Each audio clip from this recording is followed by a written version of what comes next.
Lammiileen daandii irraa kaafamaa jiran carraa hojii isaaniif kennamu fudhachuuf fedhii akka hin qabne himame. Magaalaa Finfinnee keessatti waggoota muraasaa as namoonni daandii irra jiraatan kan kadhatan baay'achaa dhufanii jiru. Adeemsa lammiilee daandii irra jiraatan daandii irraa kaasuu fi dhiibbaa isaan mudaturraa bilisa baasuuf biiroon dhimma dubartootaa daa'immaniif hawaasummaa magaalaa Finfinnee akka beeksisetti carraa hojii fudhachuu diduun isaanii hojiitti qormaata ta'aa jira jedhee jira. Waajjirichatti daayireektorootii nageenya hawaasummaa fi fooyya'insa jireenyaa Biiniyaam Girmaa akka ibsanitti lammiileen jireenya isaanii daandii irratti dabarsaa jiran irra caalaan isaanii araada waliin jiraachaa akka jiran ibsanii jiru. Kanarraa kan ka'e daa'immanillee maastishii qabatanii kan deeman yoo ta'u, maanguddoonni ammoo yeroo isaanii ibsaa tiraafikaa irratti kadhachuudhaan dabarsuu jedhan. Lammiilee daandii irra jiraachaa jiran kana daandii irraa kaasuun gara buufata dandamachiisuutti geeffamanii carraa hojii isaan hojjechuu danda'an yeroo kennamuuf fudhachuu akka didan ibsame. Haaluma kanaan dargaggoota bakka kunuunsaatti galchuu fi maatii isaanii waliin walitti fiduu dabalatee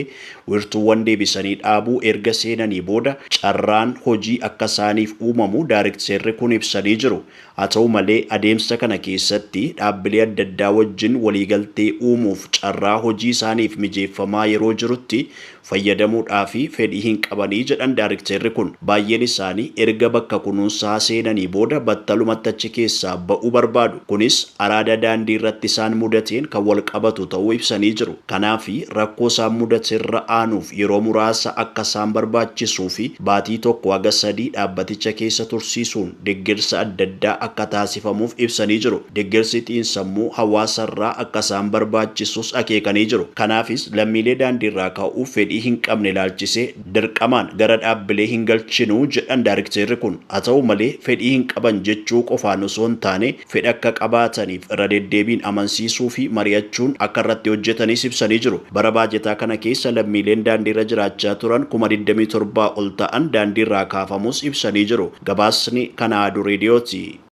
Magaalaa Jimmaatti kaafamtoota misoomaatii fi manni jireenyaa kenname. Bulchiinsi magaalaa Jimmaa jiraattota sababa misoomaaf qe'ee isaan irraa ka'anii fi manneen jireenyaa kennee jira. Kaafamtoota misoomaa naannawaa maasaraa mootii Abbaa Jifaarii ka'an abbootii warraa 100 fi manni jireenyaa kennameera. Jiraattota sababa misoomaan qe'ee fi qabeenya isaan irraa ka'an hojiin deebisanii dhaabuu fi hojjetamaa jiraachuu kantiibaan bulchiinsa magaalaa Jimmaa obbo Xaa Qamar ibsanii jiru. Yeroo ammaa hojiileen misoomaa seenaa magaalaa Jimmaa gitu hojjetamaa jiraachuu seeranii jiru. Jiraattonni mana jireenyaa fudhatanis misooma magaalichaaf aarsaa barbaachisu kan kaffalan ta'uu kaasanii gara fuulduraattis sochii misoomaa magaalattii keessatti taasifamu kan tuusan ta'uu dubbatanii jiru.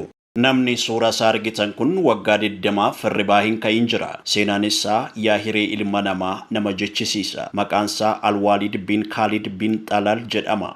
Ilma sooressaa biyya Saawudiiti. Balaa konkolaataa bara 2005 irra ga'een koomaa keessa seenee agammaatti hin dammaqin akka jiru himama. Namni kun kolleejjii waraanaa keessatti barachaa osoo jiru balaa konkolaataa isa mudateen dhiigni sammuu isaa keessatti dhangala'een mana yaalaa seene. Alwaalid iji isaa gargar erga saaqamee waggaa 20 darbee jira. Hakiimoonnis akkasitti cinqamuurraa deeggarsa ogeessa fayyaatiin lubbuun isaa akka darbu gaafatan. Abbaan isaa garuu akkas jechuudhaan deebii kenne. Ani rabbirraa abdiin kutuu nan eegaa jedhe. Uummata addunyaa hundumaanis rabbiin naaf kadhaa jechuudhaan dhaamsa dabarfatee jira. Dargaggeessi bareedaan ilmi sooressaa sila addunyaa feeteerra naanna'ee bashannanuuf carraa qabu waggaa 20f irriba keessaa dammaquun itti ulfaatee sireetti hidhamee jira. The Economicsiin wabeeffanne.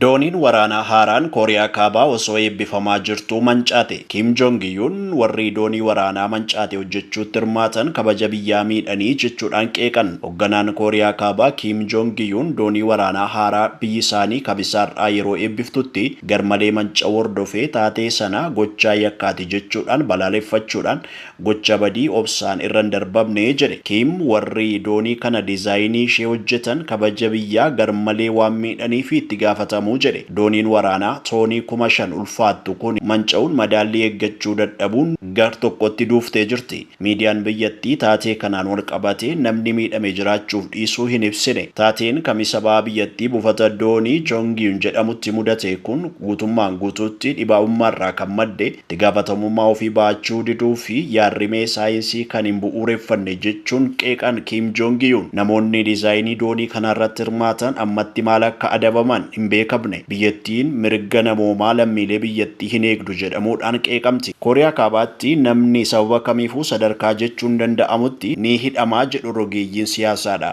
Gabaasni kan BBC'ti.